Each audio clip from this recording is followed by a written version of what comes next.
Falei, meu filho, pô, tu vai tocar desse jeito, ruim pra caramba. Quer ver, ó? É assim, ó. Toca comigo, nota por nota. Ele não sabia nada, ele tocava e eu tinha que repetir. Toca, legal, toquei. Agora, essa aqui. Ah, essa. É. Ah, essa. Então, eu tava tocando tudo errado. Aí, essa progressão de notas, essa sequência de notas, que é uma sequência diminuta, que você foge de campo harmônico, né? Então, se essa música ela está em Si maior, essa sequência de notas ela está completamente fora do campo harmônico, né? Por ser um acorde de empréstimo modal. Isso aí é um bate-papo que a gente pode até marcar para outro dia, que já fala mais da harmonia. E o que acontece? Aí eu falei assim, poxa, pai, obrigado. Agora eu sei tocar wave. Então é assim, ó.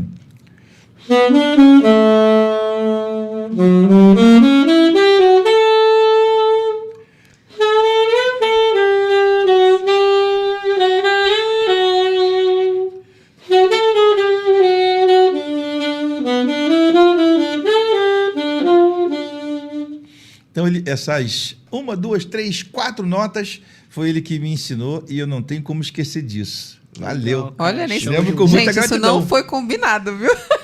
Nada aqui é combinado, aprendam isso. Pessoal. Não foi, eu não sabia da história, não sabia nada. Realmente é uma música que eu gosto, acho muito bonita. Foi um baterista chamado Wilson que me apresentou essa música. E desde então tornou uma das minhas favoritas. Aí eu lembrei dela, que você falou do Tom Jobim. Eu falei, lembrei dela. E casou aqui. Legal, bacana. E aí, Johnny? Bom, tem uma aqui que eu inclusive até escrevi essa pergunta. Que eu ainda tenho uma em que ele vai ter que revelar. Aqui, essa eu não quero daqui nem é saber. o seguinte. Ixi, tá pensando. Que conselho você daria para alguém que está iniciando no caminho da arte? Especificamente a música. Quais seriam os seus conselhos agora para a galera que está iniciando? Eu sou formado em educação artística com ênfase em música. Então, se você pensar assim, mas o que você estudou lá na faculdade? Estudei regência, música, prática de grupo.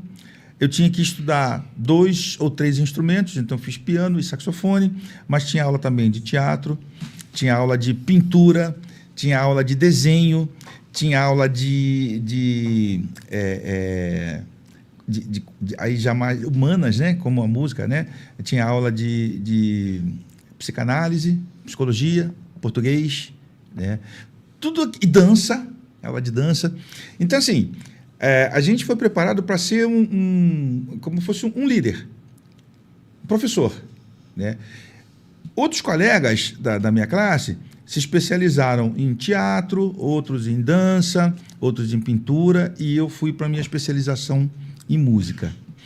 Então, assim, qual é a dica, né, o conselho que eu daria, ou então a mensagem que eu deixaria aqui no ar, assim, se dedica o quanto você é apaixonado por essa atividade que você está se propondo a fazer, né? Mas você tem que ir com paixão, senão você não vai chegar a lugar nenhum e só vai perder tempo. Tem que ter paixão. Sim. Porque a paixão vai te levar ao envolvimento e à dedicação, que é tudo que você precisa fazer. Eu lembro que eu passei um período no passado com muita coisa para fazer, mas do ponto de vista burocrático, né? E eu fiquei mais ou menos 1 mês, talvez mais, sem sequer olhar para este cara aqui. O que aconteceu? Quando eu fui pegar ele estava de mal comigo. Tava de mal comigo. Sabe? Então, todo o som que eu imaginava, por exemplo, você pensou aqui do wave, eu consegui tocar de uma forma suave, pensando mais na sonoridade, que a gente está pertinho, não preciso gritar para vocês me ouvirem. Ele não me correspondia. Ficou de mal comigo. Eu abandonei ele, né? Então, assim... Desconectou. Se você... Não rolou, né? Não rolou. Se você quer fazer, se dedica. Sabe? Show. Assim, com amor, se envolve mesmo, com paixão, aí você começa a ver resultado. E também é um ingrediente importante para você suportar dificuldades e vencê-las, né?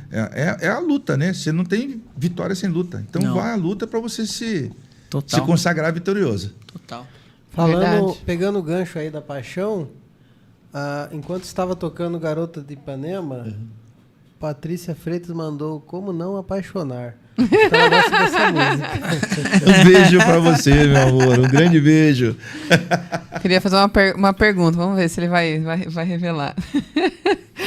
É muito comum, né? Quando você está regendo uma banda, né? Ou uma orquestra, ou qualquer grupo, que em algum momento você tem que dar uma bronca. Eu já vi broncas. Nunca tomei nenhuma, não, que eu sou uma boa menina. Não vou falar as que eu tomei. Mas eu já vi algumas bem, assim, difíceis, que você fica até tipo, nossa, mas por que a pessoa tá falando assim, né? Você fica, na hora ali, você nem entende, né? Às vezes é complicado. Como é que era pra você, assim, isso? Faz parte, às vezes dá uma bronca mais bronca? Ou pra você, você preferia uma coisa mais depois direta com aquele músico, né? Enfim, como é que você lida com isso? Por exemplo, teve uma situação na orquestra que eu estava de um saxofonista que era tenor, eu também era, só que tinha algumas notas específicas, ele era primeiro, né, saxofonista, então tinha um caminho específico que ele tinha que tocar.